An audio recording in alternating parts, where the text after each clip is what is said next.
विद्यार्थी मित्रांनो, सर्वांचं आजच्या सेशन मध्ये हार्दिक स्वागत आहे. आजचं जे सेशन होणार आहे ते पहिलं सेशन खूप स्मॉल होणार आहे, पण एवढं इम्पॉर्टंट आहे कारण आपल्याला काय वेनी जायचं मॅथ्स कडे, काय वेनी बघायचं मॅथ्स कडे, हे सगळं काही समजणार आहे या सेशनवर. ह्या सेशनला सुरू व्हायच्या आधी तुम्ही सगळ्यांनी एक ऑब्झर्व केला असेल की मॅथ्स पीवायपी डिकोडिंग त्यामध्ये काय होणार आहे, मॅथ्स आणि रिझनिंगचे कोणते इम्पॉर्टंट टॉपिक आहे ते प्रिलिम्स साठी. ओके, आपण ओरिएंटेशन कशासाठी ठेवतोय? प्रिलिम्स साठी. मग प्रिलिम्स साठी आपण गट ब च्या आणि गट क च्या ह्या प्रिलिमचे झालेले पेपर 2017 ते 2023 मध्ये जे जे टॉपिक वारंवार विचारलेले आहेत ते काढून आणलेले आहेत. त्याचा अनालिसिस करणार आहोत की आपण वाचताना कोणत्या टॉपिकवर मेनली फोकस करायचे. अभ्यास करताना तुम्ही सगळा केला तरी चालेल, पण मेनली कुठं फोकस करायचंय, आयोग कोणत्या बाजूने विचार करतोय, गणिताचा अभ्यास करताना कुठं फोकस पाहिजे, याबद्दल आपण आज चर्चा करणार आहोत. ओके, आज आपण चर्चा करणार आहे डिकोडिंगची. सगळ्यांना अंडरस्टँड झाला असेल तर पहिली जी स्लाइड आहे ती सर्वांना दिसत असेल, होपसो. मी केलेला आहे मॅथ्स कोअर मॅथ्स. ओके, त्यामध्ये कमर्शियल आलं, बेसिक आलं, सगळं काही मॅथ्स. त्यातनं कोणते टॉपिक इम्पॉर्टंट आहेत हे महत्वाचं आहे. इकडे लक्ष द्या बरं, मी थोडंसं झूम करतो. आपण काय करू, कोणते इम्पॉर्टंट टॉपिक आहेत, मी का असं लिहिलंय हो मास्तर, इकडे लक्ष द्या. पर्सेंटेज जर तुम्ही एक टॉपिक केला त्याच्या रिलेटेड किती टॉपिक आहेत? 3 टॉपिक आहेत. किती टॉपिक आहेत? 3 टॉपिक आहेत. म्हणजे जर आपण शेकडेवारी जर केला तर त्यावर काय होतो? नफा तोटा हा टॉपिक होतो, नफा तोटा होतो. ही टक्केवारी किंवा शेकडेवारी केली तर नफा तोटा होतो, व्याज होतो. हे इंटरलिंक आहे. जर तुम्हाला पर्सेंटेज टक्केवारी आलं तर हे 2 टॉपिक इझिली येतात. आणि आतापर्यंत ह्या जर टॉपिकचं आपण अनालिसिस केलं तर आपण बघतोय की एकूण जवळपास 20 ते 21 प्रश्न 2017 पासून ते 2024 पर्यंत. आणि मी असं म्हणेल की 2017, 18, 19 जास्त पर्सेंटेजवर किंवा ह्या 3 टॉपिकवर प्रश्न नव्हते. जर अनालिसिस केलं तर 2020 पासून ह्या 3 टॉपिकला कव्हरअप जास्त प्रकारे कव्हरअप करायला सुरुवात केलेली आहे. कारण काय झालं, ट्रेंड बदलला. बरोबर आहे का? आधी बुद्धिमत्ता जास्त विचारायचे, लॉंग प्रश्न असायचे, अंकगणित कमी विचारत होते. पण ट्रेंड बदलल्यानुसार आता अंकगणिताचे प्रश्न 12, 13 अशा आसपास जातात आणि रिझनिंगचे प्रश्न हे 7-8च्या रेंज मध्ये येत आहेत. मग तिथला जो डिवायडेशन आहे ते काय केलं, तुम्ही पर्सेंटेज टॉपिक जर बघितला 2020 पासून तर ह्या 3 टॉपिक पैकी कमीत कमी एक प्रश्न, जास्तीत जास्त 2 प्रश्न आणि एकदम जास्त तर 3 प्रश्न. 2024चा जर पेपर उघडून बघितला तुम्ही, नफा आणि तोटावर 2 प्रश्न बघताल, व्याजावर प्रश्न बघणार नाहीत, पण टक्केवारीवर तुम्ही एक प्रश्न बघाल. असे मिळून तुम्हाला 3 प्रश्न दिसतील. म्हणजे हे 3 टॉपिक एवढे महत्वाचे आहेत की 100% कमीत कमी तुम्हाला एक प्रश्न, जास्तीत जास्त 3 प्रश्न देऊन जातील. मग जेव्हा तुम्ही तयारी करताल तेव्हा ह्या टॉपिकला सोडायचं नाही. या टॉपिकला एवढं कसून काढायचं की ह्या टॉपिक मधला एकही प्रश्न सुटता कामा नाही. गॉट इट का बॉय? कम ऑन यार, समजतंय का? काय अनालिसिस, असं अनालिसिस केलं ना आपला गणितातला मार्कच जाणार नाही. काय लागतंय, काय आयोग मागतंय हे समजायला आपल्याला इझिली अंडरस्टँड होईल. Got it? Hope so understand झाले असतील ही 3 टॉपिक. गॉट इट का? परत यातले सब टाईप आहेत. कोणत्या टाईपवर पर्सेंटेजचा प्रश्न विचारला जातो. जेव्हा आपण पीवायपी एकदम डिटेल अनालिसिस करू तेव्हा मी तिथे एक्सप्लेन पण करेल, काहीच टेन्शन घेऊ नका. ओके, पुढचं जर टॉपिक आपण जर बघितलं तर मी म्हणतो की 3-4 टॉपिकचा तुम्ही ग्रुप करा.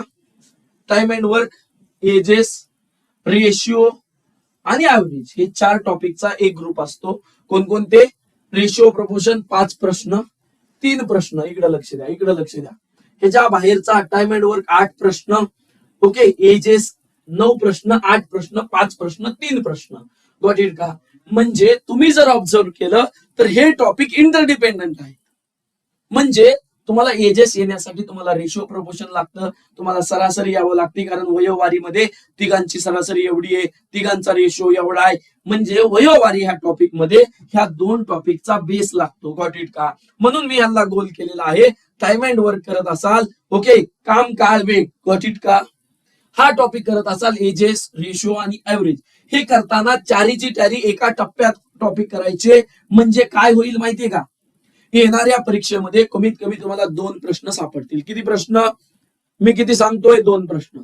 त्यातला तुम्हाला सांगतो टाइम अँड वर्क मध्ये फिक्स 1 प्रश्न सापडेल. फिक्स. आतापर्यंत जर अनालिसिस केलं 2019 पासून, तर प्रत्येक परीक्षेला 1 प्रश्न त्यांनी टाइम अँड वर्क वर विचारलाय म्हणजे विचारलाच आहे. गॉट इट का? पण टाइम थोडासा ऍडव्हान्स केलाय, काम सोडून गेला, पुसून टाकली कामं. गॉट इट का? याच्यावर प्रश्न तुम्हाला एजेस बघा, वयोवारीवर कधी कधी प्रश्न विचारतात. त्याच्यावर जर नाही विचारला तर ह्या 2 टॉपिक पैकी एकावर असतो. ह्या 2 टॉपिक वर नाही विचारला तर ह्याच्यावर एक असतो. म्हणजे तुम्हाला कमीत कमी ह्या 4 टॉपिक मधनं 2 प्रश्न आणि जास्तीत जास्त 3 प्रश्न तुम्हाला बघायला भेटतील. गॉट इट का? काही डिफिकल्टी आहे का? मला वाटतं काही डिफिकल्टी नसायला पाहिजे. ओके, त्यामुळे लक्षात ठेवा, जर तुम्ही अशा प्रकारे अभ्यास केला तर तुम्हाला इथनं 3 प्रश्न जास्तीत जास्त तुम्हाला येऊ शकतात. जर मागचा पेपर बघितला तर तुम्हाला असं आढळेल की रेशिओ आणि प्रोपोर्शन वर 1 प्रश्न आलता, टाइम अँड वर्क वर 1 प्रश्न आलता आणि एजेस वर 1 प्रश्न आलता. असे 3 प्रश्न तुम्हाला 2024च्या पेपरमध्ये तुम्हाला भेटतील. कळतंय का? त्यामुळे हे एवढंच इम्पॉर्टंट आहे. जेवढा तुमचा अभ्यास आहे तेवढा अनालिसिस पण महत्वाचा आहे.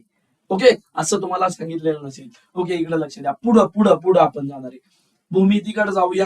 बघा, मी जरा खाली जातो. भूमितीकडे सध्या रिसेंट ट्रेंड आहे. मी 2D का म्हणलंय हो? 2D म्हणजे काय रे? 2D म्हणजे काय रे? जिथं क्षेत्रफळ विचारलं जातं 2च बाजूंचं. 3 बाजू असले की काय होतं रे? तुम्हाला काय विचारलं जातं? घनफळ विचारलं जातं. गॉट इट का? तुम्हाला क्षेत्रफळावर जास्त भर दिलेला आहे. जेव्हा प्रिलिमचा पेपर असतो तेव्हा क्षेत्रफळावर भर दिला जातो. मेन्सचा पेपर असतो तिथं एकदा क्यूबचं विचारलेलं आहे गेल्याच मेन्सला. ओके, व्हॉल्यूमला जर वितळलं त्याचे किती गोळे, एका गोळ्याला जर विचारलं त्याचे किती घन तयार होतील. सिंपल प्रश्न असतात. मग क्षेत्रफळ हा जर टॉपिक बघितला तर तुम्हाला टाइल्स वर प्रश्न आलेला आहे. टाइल्स किती बसवायच्या? वर्तुळाच्या क्षेत्रफळावर. वेगवेगळे त्रिकोण आहेत, वेगवेगळ्या त्रिकोणांच्या क्षेत्रफळावर प्रश्न आलेला आहे. गॉट इट का? ह्या क्षेत्रफळावरचे तुम्हाला एक तरी कमीत कमी प्रश्न डायरेक्टली इनडायरेक्टली भूमितीमधनं येतोय. त्यामुळे लक्षात ठेवा. ओके, एका 2023ला 2 प्रश्न आलते. किती प्रश्न आलते? 2 प्रश्न आलते. त्यामुळे भूमितीला सोडायचं नाही. ह्याला करायचं मस्ट टॉपिक आहे. हे लिहिलेले काय आहेत? Must foremost. जर तुम्हाला 15-16 प्रश्न टॅकल करायचे असले इझिली तर हेच टॉपिक करून जावा, बाकी काहीच करू नका. जर तुम्हाला जास्त मार्क करायचे असले तर PYP मध्ये बघा, ते राहिलेले टॉपिक पण कव्हर केलेले. गॉट इट का? काय बोलतोय? समजतंय का? त्यानंतर कुठं कव्हर अप करायचं? त्यानंतर तुम्हाला जर पर्सेंटेज येत असेल तर तुम्हाला पाय चार्ट हा टॉपिक एकदम इझिली येतो. वारंवार सर्कल मध्ये ओके, एवढी भात शेती, एवढी शेती, याव त्याव असा गोल काढून एक पाय चार्ट बनवतात. ओके, डिग्री मध्ये बनवतात आणि त्याचा टक्केवारी सांगा म्हणतात. हा ह्याच्यापेक्षा किती टक्के जास्त आहे, हा ह्याच्यापेक्षा किती टक्के कमी आहे. गॉट इट का? ह्या ह्याच्यापेक्षा ह्याच्या किती टक्के आहे. अशा प्रकारचे प्रश्न तुम्हाला ऑब्झर्वेशन वर पाय चार्ट वर वारंवार विचारलेला आहे. कशावर? पाय चार्ट वर. आणि एकदाच विचारलाय टेबल चार्ट वर. गॉट इट का? एकदाच कुठं विचारलाय? 2019ला टेबल चार्ट वर प्रश्न विचारलेला आहे. ती पण सरासरी काढाय विचारलेला. पाय चार्ट वर तुम्हाला मोस्टली तुम्हाला पर्सेंटेज येत असेल, तुम्हाला शेकडेवारी येत असेल तर पाय चार्टचा प्रश्न विचारलेला जो आहे तो इझिली सुटतो. जर आपल्याला तो प्रश्न कुठं दिसतो? 2023ला दिसतो, 2024ला दिसतो, म्हणजे तो ट्रेंड फॉलो व्हायला लागलाय. म्हणजे आपल्याला आता करणं गरजेचं आहे. त्याला रिसेंटली 4 प्रश्न आधी पाय चार्ट वर प्रश्न विचारला जात नव्हता. पाय चार्ट कधी कधी विचारायला लागले. मी तुम्हाला डाटा आहे माझ्याकडे, PYPचं डिकोडिंग केलेलं आहे. पाय चार्ट विचारलेला आहे 2024ला, 2022ला, 2020ला आणि 2024ला. गॉट इट का? एवढ्या पेपरला ग्रुप सीच्या, ग्रुप बीच्या ज्या रिसेंट पेपर झाल्या 2024चे, दोन्ही पेपरला क्वेश्चन आलेला आहे.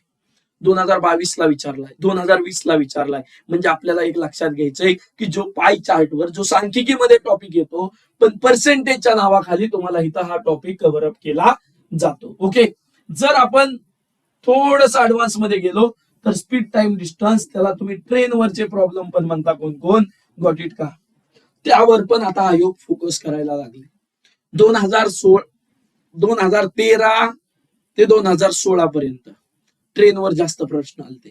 2017 ते 19-20 पर्यंत बघा ट्रेन पूर्ण अलिप्त झाली, ट्रेनवर प्रश्नच विचारत नव्हते. परत 2021 पासून ट्रेन फॉलो करायला सुरू केला, ट्रेनवर प्रश्न यायला लागले. ट्रेनवर मोस्टली ह्या वेळेस 2024चा जेव्हा पेपर झाला तेव्हा 2 प्रश्न आले, एकदम इझी प्रश्न होते. जेव्हा ग्रुप सी चा 2024चा प्रश्न झाला तिथे 1 प्रश्न आलता. म्हणजे आपल्याला काय करायला लागले, जर ट्रेन किंवा स्पीड टाइम डिस्टन्सच्या जर तुमच्या कन्सेप्ट असतील तर 1 प्रश्न कमीत कमी देऊन जातोय. आणि जर मागचं अनालिसिस केलं तर 1 प्रश्न कुठंच नाही गेला, आणि जर विचारले तर 2 प्रश्न कुठंच नाही गेले. फक्त ते टाईप ते वारंवार विचारले जातात. कोणते टाईप आहेत, त्यावर कसा प्रश्न येतोय, आपण सगळं अनालिसिस केलेलं आहे. पण तुमचा व्ह्यू करेक्ट असणं, आपल्याला कोणत्या टॉपिकवर स्ट्रेंथिंग करायचंय, कोणत्या टॉपिकला आपल्याला झगडायचंय, कोणत्या टॉपिकला आपल्याला ताकद द्यायची, जेणेकरून त्याचं कन्व्हर्जन आपल्याला त्याचं केलेल्या मेहनतीचं मार्कामध्ये रूपांतरित व्हायला पाहिजे. नाहीतर मॅथ असा सब्जेक्ट आहे की आपण करत बसतो पण कन्व्हर्जन रेट खूप कमी होतो. त्यामुळे अनालिसिस महत्वाचं आहे. त्यामुळे पहिला व्हिडिओ इतका महत्वाचा आहे, भरपूर सगळा महत्वाचा आहे. गॉट इट का? ट्रेनवरचे कोणते टाईप आहेत, आतापर्यंत किती बघा 2019 पासून ट्रेंड फॉलो व्हायला लागला, मी तुम्हाला सांगितलं. तर किती 11 प्रश्न आलेत. म्हणजे प्रत्येक पेपरला जवळपास 1 तरी प्रश्न, आणि विचारले तर 2 प्रश्न पण विचारू शकतात गेल्या वेळेस सारखे. ओके, आणि इझी लेवलचे. ओके, अल्जेब्रा आणि सिम्प्लिफिकेशन बोडोमा जिथं वापरायचा आहे, आणि जिथं अल्जेब्राचा कन्सेप्ट आहे, जिथं फॉर्म्युले वापरायचे A² + B², क्यूबचे, गॉट इट का, रूट मधल्या क्यूबचे. ओके, असे जर प्रश्न विचारायचे असले तर गेल्या वेळेस 1 प्रश्न विचारला होता ह्याच्या 2023च्या. ओके, 2023च्या प्रीला ग्रुप बीच्या, सी ला विचारलेलं नाही. ओके, ग्रुप बी 2024 ला विचारलाय, ग्रुप बी 2023 ला विचारलाय. त्यामुळं आणि आधी 2021 ला विचारलाय. त्यामुळं अल्जेब्रा हा टॉपिक महत्वाचा आहे. 5च प्रश्न आले. पण आता रिसेंटली जो ग्रुप बीचा पेपर होतोय, ग्रुप बी लाच मेनली तो अल्जेब्रा फोकस करायला लागलाय. गॉट इट का? त्यामुळे त्याला पण आपल्याला फोकस करणं महत्वाचं आहे. बाकी सगळे टॉपिक आहेत, लसावी मसावे आहे, डिव्हिजिबिलिटी रूल आहे, भरपूर सगळे प्रोबॅबिलिटी आहे, परमुटेशन आहे, सगळे टॉपिक आहेत. पण मला वाटतंय की पहिल्यांदा तुम्ही अभ्यासताना हे करणं महत्वाचं आहे. आता सगळे टॉपिकचं अनालिसिस करणं महत्वाचं नाही, तर आता जे लागतंय ते करणं महत्वाचं आहे. मला वाटतंय मॅथ मधले ह्या जर 10 ते 12 टॉपिकला तुम्ही फोकस केलं तर मॅथचे 10 ते 12 जे प्रश्न आहेत त्यापैकी मला वाटतंय 9 ते 10 प्रश्न तुम्हाला इझिली सुटतील. मी सर्वच सर्व म्हणत नाही, 9 ते 10चं टार्गेट ठेवा. मॅथ मध्ये 12 पैकी 9 ते 10 प्रश्नामध्ये तुम्ही 100% अनालिसिस नुसार योग्य ठराल. ओके, यानंतरचं रिझनिंग कडे जाऊ. आपल्याला किती प्रश्न असतात? 8 प्रश्न असतात. व्हॉट इट का? 8 प्रश्नामधले काही टॉपिक रॅन्डमली विचारले जातात, पण काही टॉपिक आहेत ते वारंवार तेच तेच तेच तेच रिपीटेडली विचारले जातात. मग त्याला फोकस करणं महत्वाचं आहे. त्याच्यामध्ये टाइम रिड्यूस करणं महत्वाचं आहे. गॉट इट का? त्यामुळे मी आज आलेलो आहे. पहिल्यांदा मी सगळ्यात सोपा टॉपिक घेतो, कोडिंग डिकोडिंग. सगळ्यात सोपा टॉपिक तो 2017 पासून प्रत्येक एक्झामला एक तरी असतो. प्रत्येक एक्झामला तुम्ही घ्या, प्रत्येक एक्झामचा पेपर काढून बघा, जास्तीत जास्त 2 प्रश्न. गॉट इट का? मग कोडिंग डिकोडिंग हे अल्फाबेटवर अवलंबून आहे. जर तुम्हाला कोडिंग डिकोडिंग आणि अल्फाबेट जर आले तर हे 2 जर टॉपिकचे केलं तर ह्याच्यामध्ये 3 प्रश्न अजून ऍड होतील. तुम्हाला 14 प्रश्न दिसतील. अल्फाबेट सिरीज म्हणजे ABCD तुम्ही जे म्हणतात. गॉट इट का? आणि कोडिंग डिकोडिंग अल्फाबेट येतं, त्याला कोडिंग डिकोडिंग येतं. अल्फाबेटचा सब टॉपिक आहे कोडिंग डिकोडिंग. एकदम इझी आहे. कमी टाइम मध्ये ABCD पाठ करायची नाही. मी PYP मध्ये ते तुम्हाला सोडून घेईल, टेन्शन घेऊ नका. कोडिंग डिकोडिंगचे भरपूर सगळे प्रकार आहेत. आपण ह्याच वेळेस बघितलं ग्रुप सी ला पण, मेन्सला पण बघा, प्रीला पण बघा, फिक्स एक तरी प्रश्न असणार आहे. प्रत्येक ग्रुप सी च्या प्रीला बघितला, ग्रुप बी च्या प्रीला बघितला, प्रश्न आहे म्हणजे आहे. गॉट इट का? त्यामुळे कोडिंग डिकोडिंग वर आपल्याला प्रश्न भेटतोय, त्याला तोडायचंय आणि त्याचं लॉजिक डेव्हलप करायचंय. गॉट इट का? त्यानंतर मी दुसरा टॉपिक म्हणेल की तुम्ही नंबर सिरीजला 2 अशा महत्वाचे टॉपिक आहेत, ते 2 मार्क देऊन जातात प्रत्येक एक्झाम मध्ये. मेन्सच्या असू द्या किंवा प्रीच्या असू द्या, पण प्रीच्या तयारीमध्ये तर 100% हे प्रश्न देऊन जातात. सिरीज मध्ये लॉजिक लागत नाही, टाइम जातो, नाही जाणार. 3च प्रकारच्या सिरीज असतात, वारंवार मी सांगतो. PYP मध्ये तुमचा मार्क नाही जाणार. नीट बघा मॅथचे सेशन, तुम्हाला 100% ग्वाही देतो की हे सिरीज जो टॉपिक आहे तिथं टाइम नाही तर टाइम वाचणार आहे. त्याचं जर अनालिसिस केलं तर 18 प्रश्न आहेत. कोणत्या प्री मध्ये 2-2 प्रश्न विचारले. कुठं कुठं 3-3 प्रश्न 17ची प्री बघा, 18ची प्री बघा, 3-3 प्रश्न सिरीजवर दिसत आहेत. सिरीज एवढा महत्वाचा आहे. 2023-2024च्या प्रीला एक एक प्रश्न विचारलेला आहे. आणि सिरीज इतक्या अवघड होत्या का? काहीच नव्हत्या. चिंदी सिरीज होत्या. कसल्या? चिंदी सिरीज होत्या. त्यामुळे लक्षात ठेवा, हा सिरीजचा आपल्या हातातला मार्क आहे. हा हातातला मार्क आहे. हा कुठंच जाता कामा नाही. इथले 2 मार्क तर असेच येणार आहे. ओके, 3 आणि 4 मार्क बघा, ते पण इझी आहे. तुम्हाला नाते संबंध येत असला, ब्लड रिलेशन. ओके, आताच्या रिसेंट ट्रेंड नुसार तुम्हाला ब्लड रिलेशन मागे विचारत नव्हते, पण आता ब्लड रिलेशन वर फोकस करायला सुरुवात केली आहे. त्यामुळे ब्लड रिलेशन करत असाल, वेल अँड गुड आहे. त्यानंतर तुम्हाला दिशा ज्ञान सगळ्यांना येत आहे, सगळ्यांना येत आहे. आणि तेच तेच तेच तेच हे कोणत्या दिशेला आहे, ते कोणत्या दिशेला आहे, हे वारंवार प्रत्येक परीक्षेला एक प्रश्न. तुम्ही प्रत्येक आयोगाची 17 पासून घ्या, तुम्हाला एक परीक्षा आड तरी एका प्रीला, 2 बी किंवा सीच्या प्रीला एकाला तरी एक प्रश्न दिसणार. त्यामुळे सांगतो, ब्लड रिलेशन हे 4 टॉपिक 4 मार्क्स तुमचे फिक्स करून जाणार. बाकी मग आकृत्या मोजा, याव करा, त्याव करा, ते टॉपिक कधीतरी विचारतात. ह्या वर्षी विचारला, त्याच्या पुढच्या वर्षी नाही विचारणार, त्याच्या पुढच्या वर्षी. ओके, ह्याच्यामधलं काय होतं बघा, व्हॅन डायग्राम किंवा सिलो. ओके, व्हॅन डायग्राम कशी असते? व्हॅन डायग्राम तुम्हाला दिलेली असते, असे गोल करून एकतर व्हॅन डायग्राम दिलेली असते, त्यात काय आकडे असतात किंवा आकडे दिलेले असतात, तुम्हाला व्हॅन डायग्राम काढायची असते. एवढे खो खो खेळतात, एवढे चहा पितात, एवढे खो खो बी खेळत नाहीत आणि चहा बी पित नाहीत. ओके, मग किती टक्के किंवा किती माणसं येतं, अशा प्रकारचं व्हॅन डायग्राम वरनं एकतर वर्डिंग मध्ये दिलेलं असतं किंवा नॉन व्हर्बल म्हणजे तुम्हाला डायग्रामच दिलेली असते. ओके, अशा प्रकारचा ट्रेंड सध्या सुरू आहे. हे सोडून हे सुरू आहे, पण आता 2024चा जर पेपर बघितला तर दोन्ही पण विचारलं होतं. काय विचारलं होतं? दोन्ही पण विचारलं होतं. त्यामुळे सिलोलिझम तर तुमचं परफेक्ट असेल आणि तुमचं व्हॅन डायग्राम आणि वर्बल आणि नॉन वर्बल दोन्ही पण व्हॅन डायग्राम असतील तर एक प्रश्न, दोन्ही मधनं मी 2 प्रश्न म्हणत नाही, आपल्याला एकच प्रश्न घेऊन जाऊ आपण. 2 आले तर तुपात साखर भेटली आपल्याला, पण एकच प्रश्न घेऊन जाऊ तर 5 प्रश्न आपल्याला विचारले जातात. आणि नंबर सिस्टीमवर परत पजल विचारले जातात. म्हणजे पजल म्हणजे कसं हो, असा त्रिकोणामध्ये इथं काहीतरी अंक असेल आणि इथं काहीतरी असेल, इथं प्रश्नचिन्ह गाळलेलं असेल, अशा प्रकारचे पजल. किंवा उंचीनुसार पजल असतील, ह्याची उंची एवढी आहे, ह्याच्यापेक्षा हा मोठा आहे, ह्याच्यापेक्षा, त्याला रँकिंग पजल म्हणतात. म्हणजे त्यांचा गुणानुसार किंवा उंचीनुसार, वेळेनुसार, फ्लोअरनुसार, बसण्यानुसार. ओके, ह्या रँकिंग मध्ये हे पजल येतात, हे पण विचारले जातात. हे अवघडातला भाग समजून घेऊ. सपोज याला टाइम लागला तर तुमच्या हातातले प्रश्न किती आहेत? 1 2 3 4 आणि हे किती हो? हितला एक म्हणून घ्या. हे 5 प्रश्न तुमच्या हातातले आहेत.